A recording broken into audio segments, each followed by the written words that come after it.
Hello friends, welcome back to our channel. तो आज है हमारे इलेक्ट्रोस्टैटिक पोटेंशियल एंड कैपेसिटेंस का 11th लेक्चर, जिसके अंदर हम पढ़ने वाले हैं एनर्जी डेंसिटी के बारे में। अब फ्रेंड्स, ये जो एनर्जी डेंसिटी का ये जो टर्म है, इसको पता नहीं बहुत से इंस्टीट्यूट में ये टॉपिक जो है स्किप कर दिया जाता है और बच्चे लोग भी ये टॉपिक में इंटरेस्ट नहीं लेते। और इसी का फ़ायदा जेईई एडवांस वाले इसके ऊपर कुछ छोटे छोटे टॉपिक के अंदर मिक्स करके इस टॉपिक पर क्वेश्चन बना देते हैं। अब लेकिन अगर आपको बाकी सब टॉपिक आते भी होंगे, अगर ये छोटा सा टॉपिक आपको नहीं आता होगा तो क्वेश्चन आपका नहीं बन पाएगा और उसमें आपको नेगेटिव मार्किंग मिल जाएगी। इसलिए कॉन्सेप्ट पढ़ना इंपॉर्टेंट है, बिकॉज ये बोर्ड पॉइंट ऑफ व्यू से भी, जेईई मेंस और जेईई एडवांस सारे पॉइंट ऑफ व्यू से ये टॉपिक इंपॉर्टेंट है। और इसको मैं एक्चुअली कल के लेक्चर में ही लेने वाला था, लेकिन उसको मैंने इसलिए नहीं लिया बिकॉज लास्ट में इसको लेने वाला था तो बच्चे इसको इंटरेस्ट से नहीं देखते, इसलिए मैंने इसका सेपरेटली एक छोटा सा लेक्चर बना दिया है, जिसके हम पहले कॉन्सेप्ट समझेंगे और फिर एक दो क्वेश्चंस भी करेंगे। तो आप पूरा टॉपिक आराम से अच्छे से समझ सकते हो और उसको अंडरस्टैंड और माइंड में पूरा बिठा सकते हो, बिकॉज आपका अभी माइंड एकदम फ्रेश होगा। तो बिना देरी किए शुरू करते हैं अपना लेक्चर।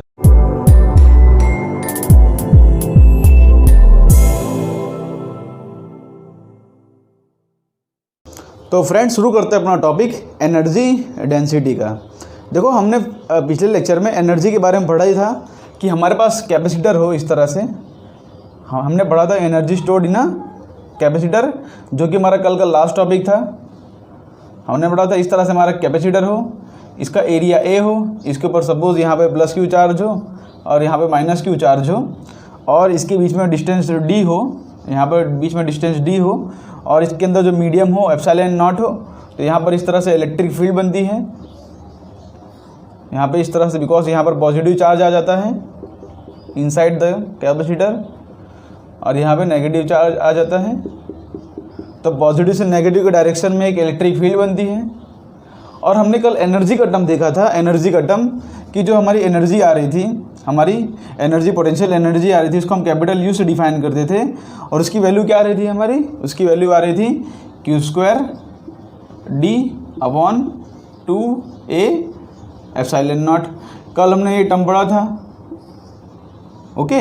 और हमने यहाँ पर अपना टॉपिक क्लोज किया था, एनर्जी का term Q square D upon 2a epsilon not, where d is the distance between the plates and a is the area of the plate and epsilon naught is the medium।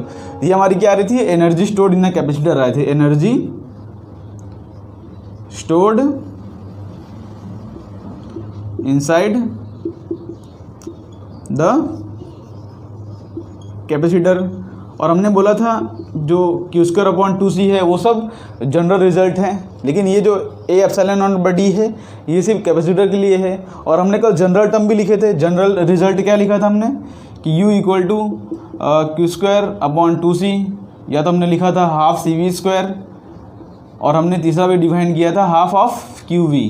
ये सब क्या था? General terms थे, ये सब सारे capacitor के लिए वैलिड थे। हमने ये सब टर्म कल डिफाइन किया था, ओके। लेकिन आज हम पढ़ने वाले हैं एनर्जी डेंसिटी की, एनर्जी पर यूनिट वॉल्यूम। एनर्जी डेंसिटी का मतलब क्या होता है? किसी भी चीज़ को पर यूनिट वॉल्यूम देखो उसको कहते हैं डेंसिटी। जैसे हमने मास डेंसिटी पढ़ा था, आपने पढ़ा ही होगा मास डेंसिटी, मास पर यूनिट वॉल्यूम। किसी भी चीज़ को हम पर यूनिट वॉल्यूम देखें उसको हम कहते हैं डेंसिटी। तो यहाँ पर हम बात कर रहे हैं एनर्जी डेंसिटी की, तो एनर्जी पर यूनिट वॉल्यूम, ठीक है। तो हमने एनर्जी का टर्म तो देख लिया, energy stored inside the capacitor.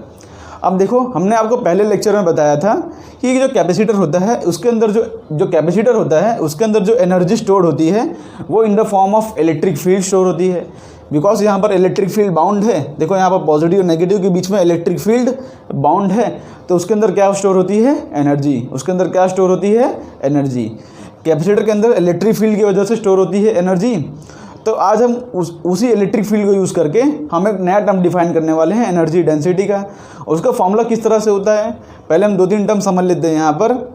कि कैपेसिटर के इनसाइड, यहाँ पर पैरेलल प्लेट कैपेसिटर है, उसके इनसाइड नेट इलेक्ट्रिक फील्ड क्या आ रही है, यहाँ पर लिखते हैं, यहाँ पर लिखता हूँ नेट इलेक्ट्रिक फील्ड क्या आ रही है हमारी, इस पॉजिटिव की वजह से आएगा यहाँ पर सिग्मा बाई 2 एप्सिलॉन नॉट आएगा, E due to positive plus E due to negative.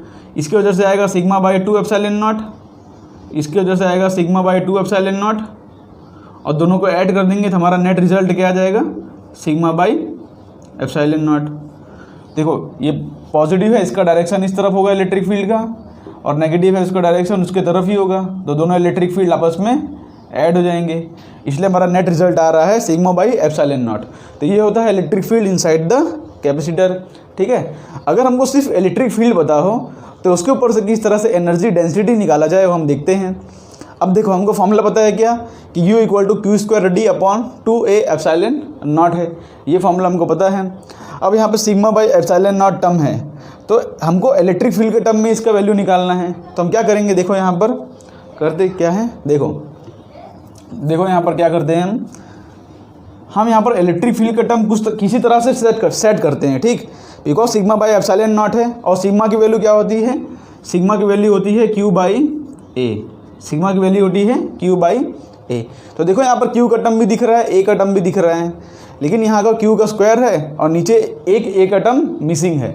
देखो यहाँ पर क्यू का टर्म भी दिख रहा है यहाँ पर और ए का टर्म भी दिख रहा है, तो कुछ सिग्मा जैसे यहाँ पर सेट कर सकते हैं, लेकिन ऊपर क्यू का स्क्वायर है और नीचे एक ही ए है और दूसरा ए का टर्म मिसिंग है। बिकॉज क्यू स्क्वायर है तो नीचे भी ए स्क्वायर होना चाहिए, तब वहाँ पर सिग्मा स्क्वायर लिख सकते हैं।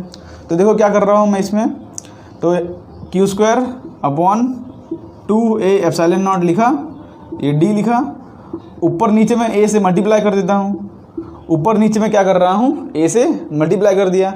अब ऊपर नीचे ए से मल्टीप्लाई करने से तो क्या टर्म बन रहा है, देखो यहाँ क्यू स्क्वायर बन गया, यहाँ ए स्क्वायर बन गया, तो उसके जगह पर मैं सिग्मा स्क्वायर लिख सकता हूँ, उसके जगह पर मैं क्या लिख सकता हूँ, सिग्मा स्क्वायर। तो देखो क्या हो जाएगा, u इक्वल टू हो रहा है, u इक्वल टू हो रहा है क्यू स्क्वायर अपॉन ए स्क्वायर की जगह मैं टर्म लिख सकता हूँ सिग्मा स्क्वायर, और बचा क्या रहेगा यहाँ पर 2 एप्सिलॉन नॉट, और ऊपर क्या बच रहा है यहाँ पर a इंटू डी, ये बचा है। ठीक, हमको सेट करना है इलेक्ट्रिक फील्ड का टर्म, तो इलेक्ट्रिक फील्ड क्या होता है, सिग्मा बाई एप्सिलॉन नॉट। तो यहाँ पर देखो सिग्मा स्क्वायर का टर्म है, सिग्मा स्क्वायर का टर्म आया, लेकिन एक एप्सिलॉन नॉट मिसिंग है। अगर यहाँ पर एप्सिलॉन नॉट स्क्वायर होता तो हम यहाँ पर sigma square upon epsilon naught square करके यहाँ पर इलेक्ट्रिक फील्ड का स्क्वायर लिख देते, लेकिन यहाँ पर एक एप्सिलॉन नॉट मिसिंग है। तो फिर से वही काम करते हैं, हम एक एप्सिलॉन नॉट से मल्टीप्लाई डिवाइड कर लेते हैं, एक एप्सिलॉन नॉट से मल्टीप्लाई डिवाइड कर लिए तो ये टर्म आ जाएगा। देखो यहाँ पर क्या किया हमने, multiply divide by, multiply and divide by A किया हमने, और यहाँ पर क्या कर रहा हूँ, ये तो सिर्फ मैं टर्म सेट कर रहा हूँ। ठीक है, इलेक्ट्रिक फील्ड के टर्म में मैं इसको निकालना चाहता हूँ, इसलिए मैं ये सब काम कर रहा हूँ। हम मल्टीप्लाई डिवाइड करेंगे, सिंपली देखो ये कैंसिल हो जाएगा, इसलिए हमने समझ लो कोई काम नहीं किया। ऐसा मल्टीप्लाई डिवाइड हम करते ही हैं ना। ओके, तो यहाँ पर हमने मल्टीप्लाई डिवाइड बाई से मल्टीप्लाई डिवाइड बाई, यहाँ पर क्या किया मैंने, एप्सिलॉन नॉट। तो यहाँ पर multiply divide by epsilon not करने से ये टर्म आया। तो अब देखो क्या हो रहा है, अब sigma square upon epsilon naught का स्क्वायर हम इलेक्ट्रिक फील्ड का स्क्वायर लिख सकते हैं। तो यहाँ पर देखो u equal to sigma square upon epsilon naught term का स्क्वायर बच रहा है, ये वाला। देखो इसमें हमने क्यू स्क्वायर अपॉन ये जो टर्म है इसको हमने लिखा यहाँ पर सिग्मा स्क्वायर, और sigma square upon epsilon naught square का जो टर्म है उसको हम इलेक्ट्रिक फील्ड लिख सकते हैं। यहाँ पर देखो इलेक्ट्रिक फील्ड यहाँ पर आ रहा है, ई का स्क्वायर आ रहा है, ई का स्क्वायर, नीचे 2 है, ऊपर है epsilon not into A into D. देख रहे हो यहाँ पर नीचे 1/2 बचा है, ऊपर ई स्क्वायर है, एप्सिलॉन नॉट है, ए इंटू डी है। इसको अच्छे से लिख लेते हैं, इसको रीअरेंज कर लेंगे तो क्या हो जाएगा, half of epsilon naught E square into A into D. ये हमारी एनर्जी की इक्वेशन आ गई इन the form of electric field. तो अभी तो हमारी सिर्फ एनर्जी आई है, अभी तो हमारी क्या आई है, सिर्फ energy stored in the form of electric field. Electric field के फॉर्म में कितनी एनर्जी स्टोर्ड है इनसाइड द कैपेसिटर, वो हमारा इक्वेशन आया है, U square equal to half of epsilon naught E square A into D. तो यहाँ पर एप्सिलॉन नॉट इसके बीच का मीडियम है, ई है जो है इसका इलेक्ट्रिक फील्ड है, ए जो है एरिया है, ये बात आप लिख सकते हो अपने नोट्स के अंदर। ए जो है area of the parallel plate capacitor है और डी जो है डिस्टेंस है। तो area into distance, area into distance, area into D, area into thickness क्या होता है, एरिया इंटू थिकनेस होता है वॉल्यूम, एरिया इंटू थिकनेस क्या होता है, वॉल्यूम। तो देखो यहाँ पर हमने किया क्या, ये पूरा आप एक बार देख लो हमने क्या किया, सिर्फ हमने मल्टीप्लाई डिवाइड करके इलेक्ट्रिक फील्ड का टर्म किसी तरह से सेट किया। यहाँ पर ए का टर्म मिसिंग था इसलिए हमने ए से मल्टीप्लाई डिवाइड किया, यहाँ पर एप्सिलॉन नॉट टर्म का मिसिंग था इसलिए हमने एप्सिलॉन नॉट से मल्टीप्लाई डिवाइड करके इलेक्ट्रिक फील्ड के टर्म में ये पोटेंशियल, ये energy stored in a capacitor निकाला। अब इसके आगे का प्रोसेस देखते हैं, इसको मैं रफ करता हूँ यहाँ से।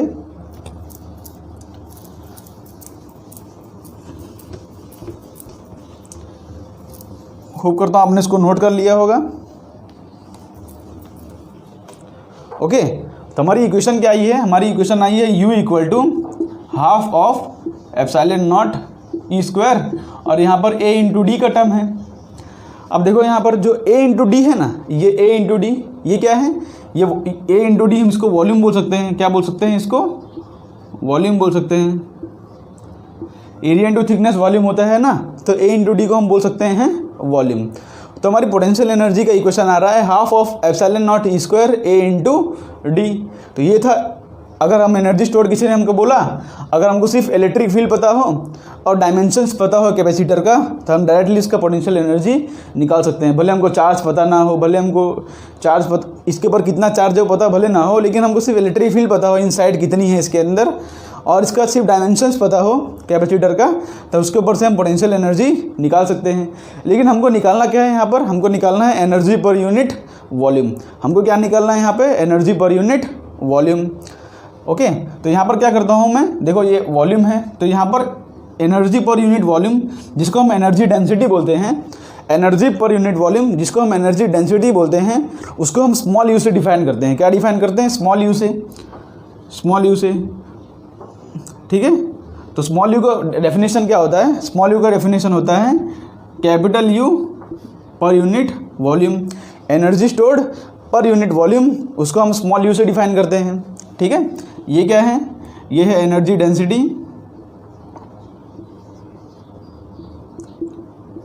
और ये है हमारा एनर्जी स्टोर्ड,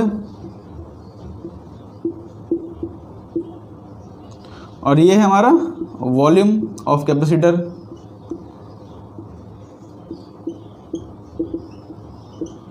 तो देखो यहाँ पे हमारा u इक्वल टू क्या आ रहा है? u इक्वल टू आ रहा है स्मॉल u। ठीक है, ये स्मॉल u है, ये कैपिटल U है। इसकी वैल्यू आ रही है half of epsilon naught E square a into D divide by, ये कैपेसिटर है, इसका वॉल्यूम क्या होगा? इसका वॉल्यूम होगा एरिया इंटू डिस्टेंस थिकनेस। तो एरिया इंटू थिकनेस उसका वॉल्यूम होगा, तो इसको मैं a इंटू डी से डिवाइड कर देता हूँ। तो a इंटू डी से डिवाइड करूँगा तो a इंटू डी का टर्म कैंसिल हो जाएगा। इसका मतलब क्या है कि जो एनर्जी डेंसिटी, देखो एनर्जी, देखो वॉल्यूम का टर्म नीचे ले जाओ तो हो जाएगा half of epsilon naught E square. तो मेरे एनर्जी डेंसिटी की इक्वेशन क्या आ रही है? Half of epsilon naught E square. इसका मतलब क्या है कि हमको किसी पर यूनिट वॉल्यूम में हमको एनर्जी डेंसिटी बोला हो तो उसकी वैल्यू आ रही है पर यूनिट वॉल्यूम। एक यूनिट वॉल्यूम में कितनी एनर्जी यहाँ पर स्टोर्ड होगी उसका इक्वेशन आ रहा है half of epsilon naught E square. सिर्फ इलेक्ट्रिक फील्ड पे डिपेंड कर रहा है। ये जो है इसके अंदर का मटेरियल मीडियम है, यहाँ पर एयर मटेरियल मीडियम है, इसलिए एप्सिलॉन नॉट लिखा है हमने। Okay, E square. तो ये हमारी आ गई एनर्जी स्टोर्ड पर यूनिट वॉल्यूम। और इसमें दो तीन बात आपको ध्यान रखना है। दो तीन बात क्या ध्यान रखना है कि जो वॉल्यूम रखना है वो कहाँ का रखना है। देखो यहाँ पर एक दो बात ध्यान रखना है। ये हमारा फॉर्मूला आ गया, इसको आप नोट कर लो। ये हमारा फॉर्मूला है, इसको आप नोट कर लो। जो यू है, यू की वैल्यू क्या है? यू है कैपिटल यू पर यूनिट वॉल्यूम। ठीक है, ये भी बात आप नोट कर लो, और ये बात भी आप नोट कर लो कि इसका फॉर्मूला क्या आता है? यू का, स्मॉल यू का half of epsilon naught E square. अब इसको रफ करके हम दो तीन बात यहाँ पे ध्यान रख सकते हैं।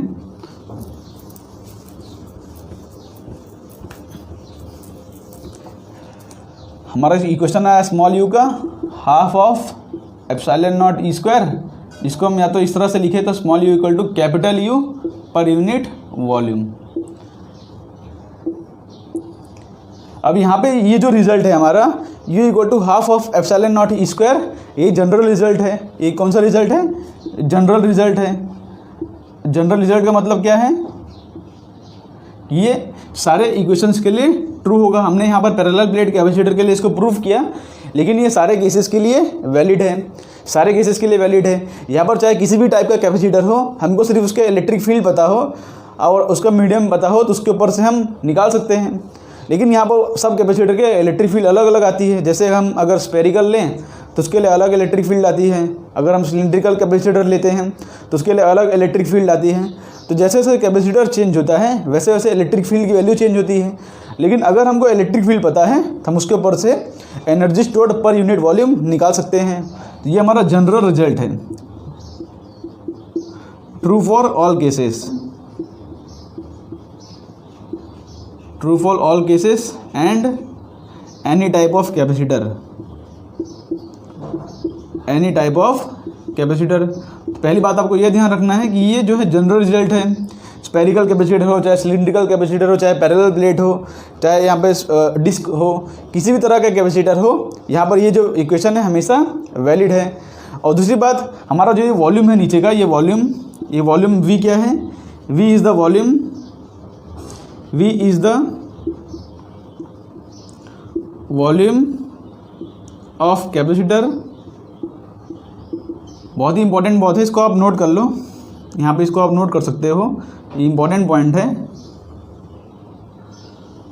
V is the volume of the capacitor where the electric field is present, where the electric field is present. V वही वॉल्यूम है कैपेसिटर का जहाँ पर इलेक्ट्रिक फील्ड प्रेजेंट है। देखो हमने सिर्फ इनसाइड का वॉल्यूम यहाँ पर लिया है बिकॉज यहाँ पर सिर्फ इलेक्ट्रिक फील्ड बाउंड है और यहाँ पर सिर्फ इलेक्ट्रिक फील्ड प्रेजेंट है।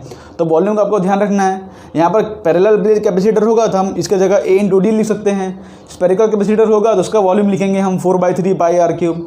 सिलिंड्रिकल कैपेसिटर होगा तो उसका वॉल्यूम लिखेंगे हम पाई आर स्क्वायर एल करके, ठीक है। तो यहाँ पर वॉल्यूम होगा अलग अलग कैपेसिटर के लिए अलग अलग होगा और उसका ही वॉल्यूम लिखना है जहाँ पर इलेक्ट्रिक फील्ड प्रेजेंट है, ठीक है।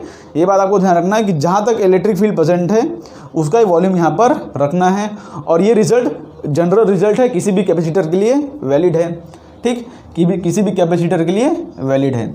ओके, तो इतनी ये दो बात आपको ध्यान रखना है। इसके ऊपर हम डिफरेंट आज हम क्वेश्चंस करेंगे, 2-3 क्वेश्चन करेंगे जिसके ऊपर से आपका ये कॉन्सेप्ट एकदम परफेक्टली क्लियर हो जाएगा। तो 2-3 बात आप ध्यान रख लो। तो हम क्या करते हैं, आप इसको नोट कर लो, हम इसके ऊपर से 1-2 क्वेश्चंस करते हैं जिससे आपका ये कॉन्सेप्ट एकदम अच्छे से क्लियर हो जाए। तो इसको रफ करके शुरू करते हैं अपना क्वेश्चंस। तो यहाँ पर फर्स्ट क्वेश्चन अपना करते हैं जो कि सिंपल सा क्वेश्चन है।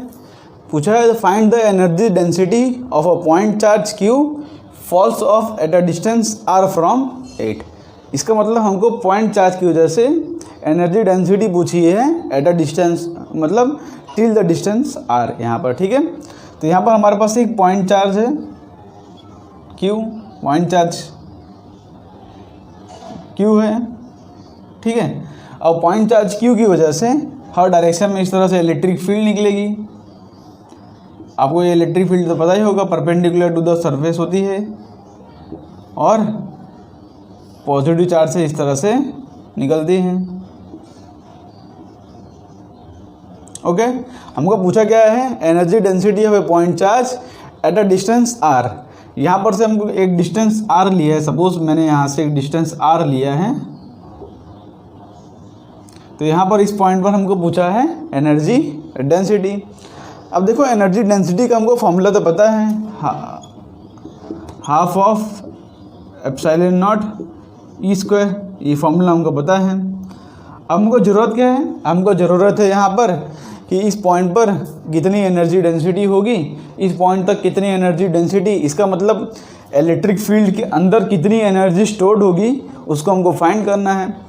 अच्छा, जो एनर्जी स्टोर होती है ना इलेक्ट्रिक फील्ड के अंदर, उसको हम सेल्फ एनर्जी भी बोलते हैं। सेल्फ एनर्जी क्या होता है, बिकॉज इलेक्ट्रिक फील्ड अपने अंदर एनर्जी स्टोर करता है, इसलिए हम उसको ही सेल्फ एनर्जी बोलते हैं। इसको आप नोट कर सकते हो, self energy. Okay, self energy क्या होता है कि इलेक्ट्रिक फील्ड अपने अंदर कितनी एनर्जी स्टोर कर रहा है। तो एट अ डिस्टेंस R हमको फाइंड करना है। यहाँ पर क्या फाइंड करना है, एट अ डिस्टेंस R हमको एनर्जी डेंसिटी फाइंड करना है, ठीक, एट अ डिस्टेंस R। तो इतने डिस्टेंस तक कितनी एनर्जी स्टोर होगी हमको फाइंड करना है। तो उसके लिए सिंपल हमको यहाँ पर सिर्फ क्या पता होनी चाहिए कि इलेक्ट्रिक फील्ड कितनी, इलेक्ट्रिक फील्ड की वैल्यू क्या है यहाँ पर। तो डिस्टेंस R बिकॉज ये पॉइंट चार्ज है, तो पॉइंट चार्ज की वजह से तो इलेक्ट्रिक फील्ड क्या आती है, KQ/R², KQ/R² eight a distance R। तो यहाँ पर डायरेक्टली KQ/R² पुट कर दो और डायरेक्टली हमारे को आंसर मिल जाएगा। ये तो सिंपल सा क्वेश्चन था। तो यहाँ पर U = half of epsilon not क्या आ रहा है यहाँ पर, KQ/R², इसका होल स्क्वायर, बिकॉज यहाँ पे इलेक्ट्रिक फील्ड का स्क्वायर है। तो यहाँ पर से आंसर क्या आ रहा है मेरा, half of epsilon not K²Q²/R⁴। यहाँ पर से सिंपल क्वेश्चन अगर JEE मेन लेवल में आ गए, बट आपको ये कॉन्सेप्ट पता नहीं होगा तो आप इसको किस तरह से निकालोगे, इसलिए कॉन्सेप्ट सीखना ज़रूरी है। तो यहाँ पर u की वैल्यू क्या आ गई, half of epsilon not k square Q square upon r⁴। तो यहाँ पर r डिस्टेंस तक इतनी जितनी एनर्जी स्टोर होगी वो half of epsilon not k square Q square upon r⁴ है। लेकिन कभी बाई चांस हमको पूछ लिया कि dv, जैसे यहाँ पर ये पूरा वॉल्यूम था, यहाँ पर इतना वॉल्यूम, उसके अंदर half of epsilon not k square Q square upon r⁴ energy stored है। लेकिन कभी हमसे पूछ लिया यहाँ पर कि यहाँ पर छोटा सा वॉल्यूम लूँ, अगर मैं सपोज़ यहाँ पर मैं छोटा सा वॉल्यूम लेता हूँ जो dv वॉल्यूम, तो उसके अंदर कितनी एनर्जी स्टोर होगी। देखो ये जो एनर्जी है ये पूरे इतने वॉल्यूम में स्टोर है, एट डिस्टेंस r जितनी वॉल्यूम है ना उसके अंदर टोटल एनर्जी इतनी है।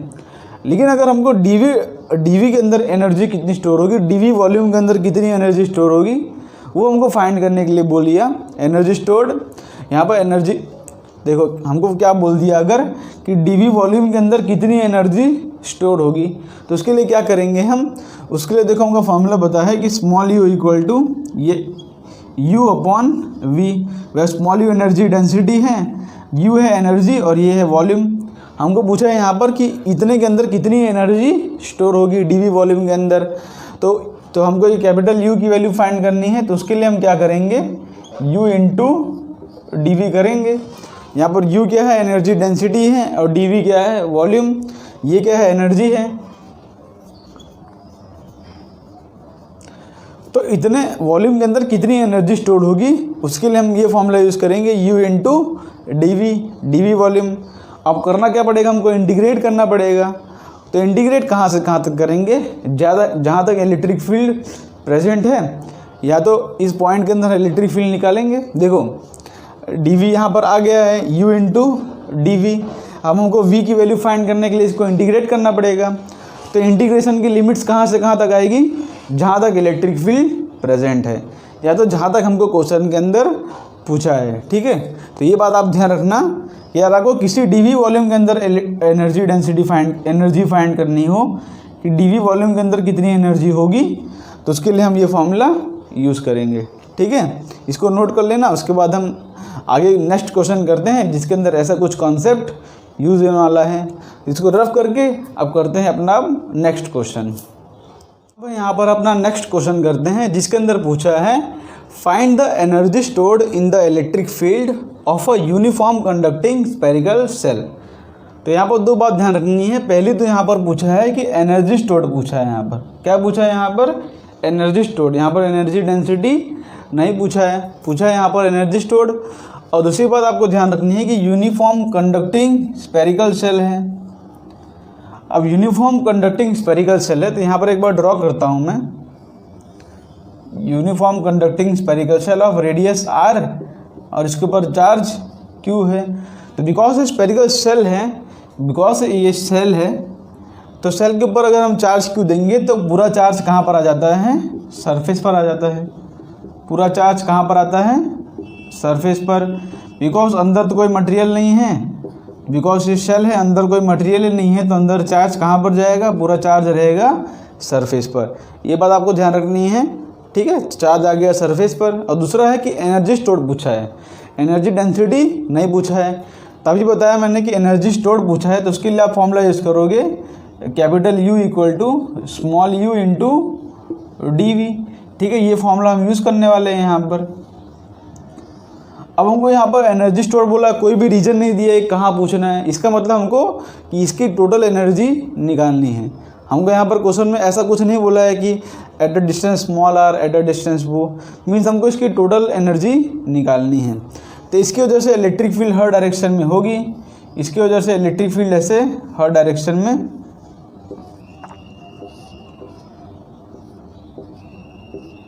होगी। ठीक है, हमको टोटल निकालना है। हमको टोटल क्या निकालना है, टोटल एनर्जी स्टोर्ड निकालना है। तो उसके लिए हम क्या करते हैं, उसके लिए बिकॉज हमको u इंटू डी करना है, ये formula capital U equal to small u into D करना है।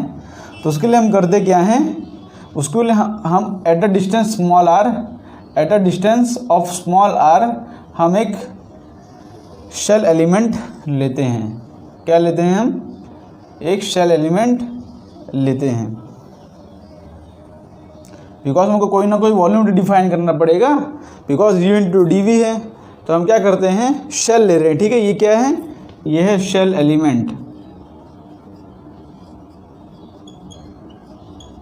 ठीक है। इसकी जो थिकनेस है, इसकी ये जो थिकनेस है, इसकी ये जो थिकनेस है ये है dr, ठीक है। इसकी थिकनेस है dr और इसका लेंथ है r। इसका मतलब इसकी वॉल्यूम कितनी हो जाएगी, इसकी dv वॉल्यूम कितनी हो जाएगी, 4 pi r square dr, because ये है उसका एरिया और ये है उसका थिकनेस। किसी भी शेल का वॉल्यूम क्या होता है, हमने यहाँ पर eight a distance small r हमने एक शेल एलिमेंट लिया है, ओके। डायग्राम में कुछ मिस्टेक हो वो तो आप समझ लेना, ओके। तो यहाँ पर इसका टोटल सरफेस एरिया कितना होगा, 4 पाई r स्क्वायर, और इसका थिकनेस कितना है dr। इतना बात ध्यान रख लो। हमको क्या करना है यहाँ पर u इंटू डी वी, तो u इक्वल टू लिखूँगा मैं half of epsilon naught E square into D V लिख सकता हूँ, और डी वी की जगह पर मैं 4 pi r square D are put कर सकता हूँ। तो यहाँ पर देखो क्या करता हूँ मैं, u equal to half of epsilon naught E square, ये हो जाएगा 4 pi r square D R. और हमको एट अ डिस्टेंस, बिकॉज ये स्पेरिकल सेल है, हमको एट अ डिस्टेंस r, ये आउटसाइड पॉइंट है, तो आउटसाइड पॉइंट के लिए हमेशा इलेक्ट्रिक फील्ड की वैल्यू क्या आती है, इलेक्ट्रिक फील्ड की वैल्यू आती है KQ upon r square. Because इसका डिस्टेंस r है, तो आउटसाइड पॉइंट के लिए इलेक्ट्रिक फील्ड की वैल्यू आती है KQ upon r square, okay. यहाँ पर कैपिटल Q लिखता हूँ। तो यहाँ पर हम इलेक्ट्रिक फील्ड की वैल्यू भी पुट कर देते हैं। तो इलेक्ट्रिक फील्ड की वैल्यू पुट करूँगा तो मेरा क्या आएगा, देखो हाफ ऑफ एप्सिलॉन नॉट, ये आ जाएगा हमारा KQ upon K square Q square upon r⁴, और यहाँ पे क्या आ रहा है 4 पाई r स्क्वायर dr, ठीक है। यहाँ पर क्या आ रहा है 4 पाई r स्क्वायर dr। तब देखो यहाँ पर अब जो K स्क्वायर है इसको आप कैंसिलेशन करोगे, इसको हम देखो फर्दर लिखता हूँ मैं, यहाँ पर सिर्फ कैलकुलेशन कर रहा हूँ, यहाँ पर डरने की ज़रूरत नहीं है। अब K स्क्वायर को मैं 1/4 पाई एप्सिलॉन नॉट लिख सकता हूँ ना, या तो देखो यहाँ पर ये एप्सिलॉन नॉट है, ये 4 पाई, अब 4 पाई एप्सिलॉन नॉट को 1/k लिख सकता हूँ, बिकॉज K इक्वल टू क्या होता है, K इक्वल टू होता है 1/4 पाई एप्सिलॉन नॉट। तो 4 पाई एप्सिलॉन नॉट को 1/k लिख सकता हूँ मैं, तो ये 4 पाई और एप्सिलॉन नॉट, ये और ये बन गया 1/k, तो इसको मैं 1/k लिख दिया। और ये ऊपर एक K स्क्वायर है, ठीक है, तो ऊपर का एक K स्क्वायर है, और ऊपर क्या है Q स्क्वायर है, ऊपर Q स्क्वायर है, ठीक। और नीचे क्या 1/2 तो है ही, और देखो यहाँ पर ये r⁴ है और ये r स्क्वायर है, ये r⁴ है r स्क्वायर है, तो कैंसिल हो जाएगा, और अंदर बचेगा 1/r स्क्वायर, और यहाँ पर बचेगा dr, ठीक है। ये कैपिटल Q तो कांस्टेंट है, ये K भी कांस्टेंट है, हमने बाहर निकाल लिया, बिकॉज हमको dr इसका इंटीग्रेशन करना पड़ेगा। तो अंदर बचेगा 1/r स्क्वायर, बिकॉज हमारा जो स्मॉल r है वो वेरिएबल है, ठीक है। तो अब 1/r स्क्वायर इंटू dr, तो यहाँ से एक K से एक K कैंसिल हो जाएगा, बाहर क्या बच रहा है u equal to Q square upon 2 बच रहा है, और अंदर बच रहा है 1/r स्क्वायर dr। इतना आपको समझ पड़ा कि नहीं, कुछ किया नहीं हमने यहाँ पर इलेक्ट्रिक फील्ड की वैल्यू डाल दी, और हमने इसके dv वॉल्यूम डाल दिया, बिकॉज हमने यहाँ पर एक शेल एलिमेंट लिया है, तो उसका वॉल्यूम हमने यहाँ पर पुट कर दिया 4 पाई r स्क्वायर dr, ठीक है। ये वॉल्यूम किसका है, हमने जो शेल एलिमेंट लिया है उसका वॉल्यूम, और ये इसकी इलेक्ट्रिक फील्ड है at a point eight a distance r। उसके बाद हमने कैंसिलेशन करके यहाँ तक आए हैं। अब हमको 1/r स्क्वायर का इंटीग्रेशन करना है। अब इंटीग्रेशन के लिए हमको लिमिट चाहिए, लिमिट्स, इंटीग्रेशन की लिमिट्स कहाँ से कहाँ तक पुट की जाए। तो बताओ, जैसे मैंने आपको समझाया था कि जो वॉल्यूम होता है, वॉल्यूम वो उसी का वॉल्यूम होता है जहाँ पर इलेक्ट्रिक फील्ड प्रेजेंट हो। मैंने आपको कॉन्सेप्ट समझाते हुए सिखाया था कि जो वॉल्यूम होता है V, वो उसी का वॉल्यूम होता है जहाँ पर इलेक्ट्रिक फील्ड प्रेजेंट होता है। तो बताओ यहाँ पर आप इलेक्ट्रिक फील्ड कहाँ से कहाँ तक प्रेजेंट है, बिकॉज ये कंडक्टिंग स्पेरिकल सेल है, बिकॉज ये कंडक्टिंग स्पेरिकल सेल है, तो इसकी जो इलेक्ट्रिक फील्ड होगी इनसाइड पॉइंट पर तो इलेक्ट्रिक फील्ड 0 है, इनसाइड पॉइंट पर तो इलेक्ट्रिक फील्ड 0 है, सारी इलेक्ट्रिक फील्ड आउटसाइड पॉइंट पर प्रेजेंट है। और आउटसाइड पॉइंट तक कहाँ तक प्रेजेंट है, बिकॉज ये स्पेरिकल सेल है तो इसकी जो इलेक्ट्रिक फील्ड है पूरी इन्फिनिटी तक टेंड करेगी, पूरी इन्फिनिटी तक प्रेजेंट है इसकी इलेक्ट्रिक फील्ड। तो इसकी लिमिट्स कहाँ से कहाँ तक डालूंगा मैं, इसकी लिमिट देखो ध्यान से देखो, इसकी लिमिट डालूंगा मैं कैपिटल R से लेके इन्फिनिटी तक। ये जो लिमिट्स डाल रहा हूँ बहुत ही इंपॉर्टेंट है, बिकॉज हमको कंडक्टिंग स्पेरिकल सेल की वजह से एनर्जी पूछा है। तो ये ओके, ये सब कैपिटल U है, ये सब कैपिटल U है। तो इसकी जो लिमिट डाल रहा हूँ मैं R से लेके इन्फिनिटी तक, बिकॉज R से लेके इन्फिनिटी तक हमारी जो इलेक्ट्रिक फील्ड है वो प्रेजेंट है। लिमिट्स वहीं तक डालनी है जहाँ पर इलेक्ट्रिक फील्ड प्रेजेंट है। ओके, तो हम क्या करते हैं, फर्दर इसको सॉल्व करते हैं। तो ये पॉइंट नोट कर लो, इसके आगे का मैं सॉल्व करता हूँ, इधर ही इसको रफ करता हूँ मैं।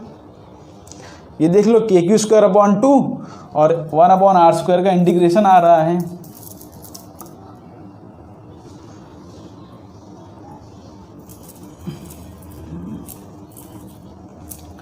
तो हमारी एनर्जी की वैल्यू क्या आ रही है, एनर्जी की वैल्यू आ रही KQ²/2 integration from R to infinity, अंदर आ रहा है 1/R² dr। अब 1/R² का इंटीग्रेशन क्या होता है, 1/R² का इंटीग्रेशन होता है -1/R। तो इसको यहाँ पे पुट कर दो, -1/R, लिमिट्स कहाँ से कहाँ तक, R से लेके इन्फिनिटी तक। अब इसको सॉल्व कर लोगे तो आपका आंसर क्या आएगा, यहाँ पर देखो आएगा -1/∞ प्लस 1/R। तो 1/∞ 0 हो गया, तो मेरा आंसर क्या आ रहा है, KQ²/2R। तो energy stored in the uniform conducting spherical shell, उसकी वैल्यू क्या आ रही है, KQ²/2R। इलेक्ट्रिक फील्ड की लिमिट्स हमने R से लेके इन्फिनिटी तक इसलिए डाली बिकॉज इन्फिनिटी तक इलेक्ट्रिक फील्ड एक्सटेंड करती है। तो ये इसके वैल्यू आ रहा है, मीन्स इसका आंसर आ जा रहा है KQ²/2R, मीन्स हमारा जो C ऑप्शन है वो करेक्ट है। ओके, लेकिन सोचो अगर क्वेश्चन में अगर ज़रा सा वेरिएशन कर दूं मैं, तो क्वेश्चन में थोड़ा सा वेरिएशन कर दूं, यहाँ पर ऐसा पूछ लूँ मैं कि find the energy stored in the electric field inside the uniform conducting spherical shell. अगर ऐसा पूछ लूँ तो देखो, inside the conducting spherical cell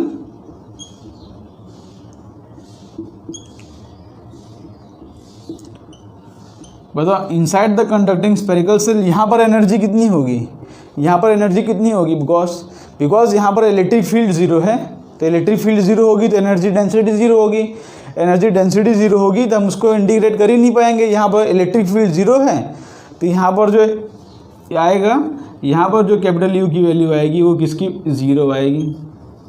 ठीक है, इनसाइड पूछा होता तो 0 आता, लेकिन इसने टोटल पूछा था इसलिए हमने इसको कैपिटल R से लेके इन्फिनिटी तक इंटीग्रेट किया।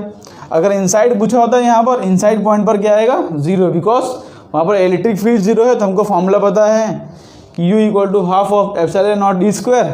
तो वहाँ पर E की वैल्यू 0 है, तो यहाँ पर U की वैल्यू भी क्या आ जाएगी, 0। ठीक है, inside the conducting spherical shell energy stored क्या है, 0 है। एनर्जी स्टोर्ड 0 इसलिए है बिकॉज वहाँ पर इलेक्ट्रिक फील्ड है ही नहीं। इलेक्ट्रिक फील्ड क्यों नहीं है, बिकॉज यहाँ पर चार्ज ही नहीं है। चार्ज तो सारा सरफेस पर है ना, अंदर तो कोई चार्ज है ही नहीं। चार्ज नहीं इसलिए इलेक्ट्रिक फील्ड नहीं, इलेक्ट्रिक फील्ड नहीं इसलिए एनर्जी स्टोर्ड भी नहीं होगी। बिकॉज एनर्जी स्टोर्ड किसके फॉर्म में होती है, एनर्जी स्टोर्ड तो इलेक्ट्रिक फील्ड के ही फॉर्म में होती है ना। तो यहाँ पर कंडक्टिंग स्पेरिकल सेल हो तो उसका ये आंसर आता है KQ²/2R। अगर इसके जगह पर नॉन कंडक्टिंग पूछ लिया तो सोचो, अगर नॉन कंडक्टिंग हो जिसके अंदर पूरे वॉल्यूम के अंदर चार्ज हो तो उसको किस तरह से सॉल्व किया जाए वो भी देखते हैं हम। इसको यहाँ से रफ कर दूँ मैं, इसको यहाँ से रफ करता हूँ मैं।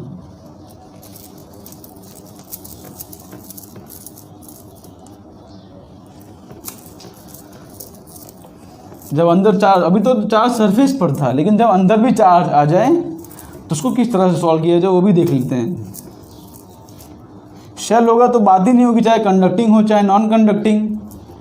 लेकिन अगर ऐसा बोल दिया स्फीयर है जो नॉन कंडक्टिंग है, मीन्स सॉलिड स्फीयर है जो नॉन कंडक्टिंग है, तो अंदर भी चार्ज होगा, पूरे वॉल्यूम में चार्ज होगा। तो यहाँ पर जो कंडक्टिंग की जगह यहाँ पर कंडक्टिंग टर्म हटाना होगा, और कौन सा टर्म हटाना होगा, यहाँ पर शेल का टर्म। बिकॉज सेल हो चाहे कंडक्टिंग हो चाहे नॉन कंडक्टिंग, जीरो ही आएगा अंदर। तो यहाँ पर क्या करता हूँ मैं, uniform solid spherical, uniform solid sphere,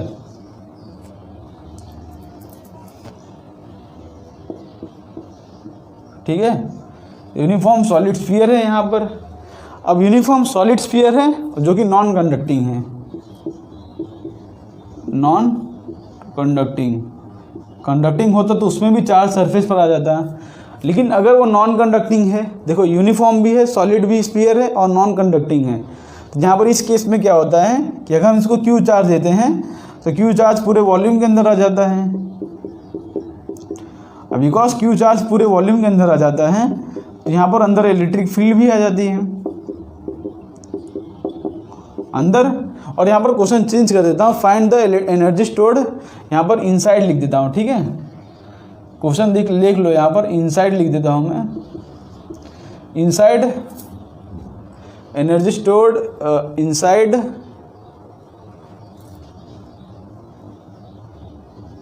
एक minute, find the energy stored inside the uniform solid sphere non conducting of radius R and charge Q, ठीक है।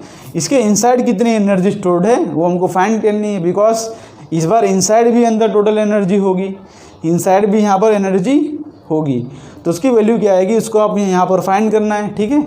उसके लिए भी आपको ऑप्शन देता हूँ मैं, यहाँ पर ऑप्शन आ रहा है K Q square upon 5r, दूसरा ऑप्शन दे रहा हूँ के क्यू स्क्वायर अपॉन 2r, तीसरा ऑप्शन दे रहा हूँ के क्यू स्क्वायर अपॉन 10r, और चौथा ऑप्शन दे रहा हूँ यहाँ पर के क्यू स्क्वायर अपॉन 4r, ठीक है। ये चार ऑप्शन दे रहा हूँ मैं कि इनसाइड इस पॉइंट पर इलेक्ट्रिक फील्ड कितना होगी, तो इसको भी आपको फाइंड करना है, बिकॉज यहाँ पर इलेक्ट्रिक फील्ड होगा तो यहाँ पर एनर्जी भी होगी, तो इसको किस तरह से फाइंड करेंगे। इसका रेडियस जो है कैपिटल R है और यहाँ पर चार्ज कितना है Q, ठीक है। अब पूछा हमको इनसाइड पॉइंट के लिए तो हम इंटीग्रेशन की लिमिट यहाँ से यहाँ तक ही लगाएंगे, हमको आउटसाइड पॉइंट का पूछा ही नहीं तो हम क्यों उसकी लिमिट्स लगाएं। तो यहाँ पर क्या है, U equal to capital U equal to small u into D करेंगे हम। उसके लिए क्या करेंगे हम, U equal to small u की value half of epsilon naught square into D करेंगे हम। सेम अंदर भी एक पॉइंट पर हम at a distance of small r हम यहाँ पर इस तरह से शेल लेंगे, शेल एलिमेंट, ठीक, जिसका रेडियस है r, तो जो डी वॉल्यूम होगा वो हो जाएगा 4 पाई r स्क्वायर dr, ये जो शेल है इसका वॉल्यूम हो जाएगा 4 पाई r स्क्वायर dr। अब यहाँ पर बिकॉज ये सॉलिड नॉन कंडक्टिंग स्फीयर है तो उसके अंदर इलेक्ट्रिक फील्ड कितनी होती है आपको पता होनी चाहिए। उसके अंदर इलेक्ट्रिक फील्ड की वैल्यू कितनी होती है, K Q R upon R cube, ये इसके अंदर की इलेक्ट्रिक फील्ड होती है। नहीं भी पता हो तो आप निकाल भी सकते हो, ठीक है, कोई बड़ी बात नहीं है यहाँ पर, बिकॉज हमको गॉस लॉ तो पता ही है ना। गॉस लॉ क्या बोलता है, E into D A equal to Q upon epsilon naught, ये बोलता है ना गॉस लॉ, बोलता है कि नहीं यहाँ पर। तो ई जो इलेक्ट्रिक फील्ड हमको फाइंड करना है, और डी ए क्या है, डी ए इसका गॉसियन सरफेस, हमने ये गॉसियन सरफेस लिया, इसका एरिया हो जाएगा 4 बाई आर स्क्वायर। क्यू क्या होगा, क्यू बिकॉज हमको इसके इनसाइड चार्ज फाइंड करना है, तो सपोज इसका चार्ज डेंसिटी रो है, हम इसको रो इंटू वी लिख देते हैं, रो इंटू वी, वी क्या होता है वॉल्यूम अपॉन एप्सिलॉन नॉट। तो इससे हम फाइंड कर सकते हैं इलेक्ट्रिक फील्ड। और यहाँ पर जो रो की वैल्यू है, जो रो की वैल्यू होती है, यहाँ पर रो की वैल्यू कितनी होती है, capital Q upon 4/3 pi R cube. अब ये सब पुट कर दो यहाँ पर, अब ये सब पुट कर दो कि यहाँ पर जो इलेक्ट्रिक फील्ड की वैल्यू आएगी वो आएगी K Q R upon R cube. नहीं भी याद हो तो आप इससे निकाल सकते हो, कोई दिक्कत नहीं है, बिकॉज गॉस लॉ तो हमको पता ही है, ठीक। तो हमको इलेक्ट्रिक फील्ड की वैल्यू पता है, अंदर क्या होती है, K Q R upon R cube. तो उसको वहाँ पर पुट करते हैं, ये सब कुछ यहाँ पर पुट कर देते हैं, half of epsilon naught electric field की वैल्यू क्या है, K Q R upon R cube का स्क्वायर, डी क्या है 4 pi R square into D R. ठीक है, ये हमने लिमिट्स पुट कर दिया है यहाँ पर। तो देखो यहाँ पर ये 4 पाई एप्सिलॉन नॉट है, तो एक के बन जाएगा नीचे, तो हाफ ऑफ के, और ऊपर है एक के और एक्स्ट्रा, के स्क्वायर एक्स्ट्रा है ऊपर, क्यू स्क्वायर एक्स्ट्रा है ऊपर, आर स्क्वायर है, यहाँ पर आर स्क्वायर है मीन्स आर रेज़ टू 4 है, और नीचे क्या है आर रेज़ टू 6 है, नीचे क्या है आर रेज़ टू 6 है। ओके, और ऊपर क्या है आर रेज़ टू 4 है, और यहाँ पर एक डी आर का टर्म है। तो यहाँ पर ये सब तो कांस्टेंट है, और ये सब तो कांस्टेंट, ये इंटीग्रेशन के बाहर आएंगे। इंटीग्रेशन कहाँ से कहाँ तक होगा, R raise to 4 D R का इंटीग्रेशन होगा। अब यहाँ पर इंटीग्रेशन की लिमिट्स कहाँ से कहाँ तक लगानी है, बिकॉज हमको पूछा है कि इनसाइड पॉइंट पर इलेक्ट्रिक फील्ड कितनी होगी, तो हम लिमिट्स कहाँ से कहाँ तक लगाएंगे, 0 से लेके कैपिटल आर तक। यहाँ पर लिमिट्स कितनी होगी, 0 से लेके कैपिटल आर तक। इस तरह से आपको लिमिट्स पुट करनी है। यहाँ पर देखो एक के से एक के कैंसिल हो जाएगा, तो यहाँ पर बचा क्या आ रहा है, K Q square upon 2 R raise to 6, और अंदर क्या बच रहा है, आर रेज़ टू 4 का इंटीग्रेशन क्या होगा, आर रेज़ टू 5, और लिमिट्स कहाँ से कहाँ तक, 0 से लेके आर तक, आर रेज़ टू 5/5 इसका इंटीग्रेशन होगा। लिमिट 0 से लेके आर तक यहाँ पर पुट कर दोगे तो अपना आंसर आ जाएगा के क्यू स्क्वायर अपॉन, देखो 5 2 हो जाएगा 10 आर, यहाँ पर आर रेज़ टू 5 और आर रेज़ टू 5 कैंसिल हो जाएगा, एक आर बचेगा। तो इनसाइड पॉइंट पर कितनी इलेक्ट्रिक फील्ड, इनसाइड पॉइंट पर कितनी एनर्जी आ रही है, K Q square upon 10 R. Okay, ये सब आपको याद करने की ज़रूरत नहीं है, इसकी जो आंसर्स हैं वो आपको याद करने की ज़रूरत नहीं है। आप सिर्फ इतना देखो कि इसका प्रोसीजर क्या है, बिकॉज जे मेनी या जे एडवांस क्वेश्चन में सेम टू सेम केस नहीं पूछेंगे, कुछ ना कुछ वेरिएशन कर देंगे उसके अंदर, इलेक्ट्रिक फील्ड नॉन यूनिफॉर्म कर देंगे, ऐसा कुछ कर देंगे वेरिएशन, जिसके ऊपर से ये आंसर हमारा करेक्ट नहीं होगा। ठीक है, इसलिए आपको ये आंसर याद रखना ज़रूरी नहीं है, आपको सिर्फ क्या याद रखना है कि यहाँ पर किस तरह से मैं स्टेप यूज़ कर रहा हूँ, कौन सा स्टेप कहाँ पर यूज़ कर रहा हूँ, किस तरह से इलेक्ट्रिक फील्ड की वैल्यू लिख रहा हूँ, किस तरह से डीवी वॉल्यूम लिख रहा हूँ, ये सब स्टेप याद रखो। ठीक है, प्रोसीजर याद रखो, कॉन्सेप्ट याद रखो, ये फॉर्मूला रटोगे तो आपका एडवांस या जे मीन्स के अंदर वो कॉन्सेप्ट या क्वेश्चन क्लियर नहीं होगा। ठीक है, तो अपना आंसर क्या आ गया, के क्यू स्क्वायर अपॉन 10 आर। तो इस तरह से चाहे जो भी रीज़न पूछा हो, हमको सिर्फ उसकी इलेक्ट्रिक फील्ड पता हो कि इलेक्ट्रिक फील्ड की वैल्यू क्या है, उसके ऊपर से हम उसका निकाल सकते हैं कि उसके अंदर कितनी एनर्जी स्टोर होगी। ये टॉपिक था, इसको पढ़ाना इम्पॉर्टेंट था। कई जगह ये टॉपिक स्किप कर देते हैं, लेकिन मैंने टॉपिक को थोड़ा डिटेल में ले लिया, जिससे कि आपका ये कॉन्सेप्ट एकदम परफेक्टली क्लियर हो जाए। तो आपको अगर आज के लेक्चर में मज़ा आया, आपको आज के लेक्चर में कुछ नया सीखने को मिला, तो आप अपने लेक्चर इस फ्रेंड को भी शेयर करें और इस वीडियो को लाइक एंड सब्सक्राइब कर दें। तो आप लोग पढ़ाई करते रहें, मिलते हैं आपको नेक्स्ट वीडियो में, तब तक के लिए बाय बाय।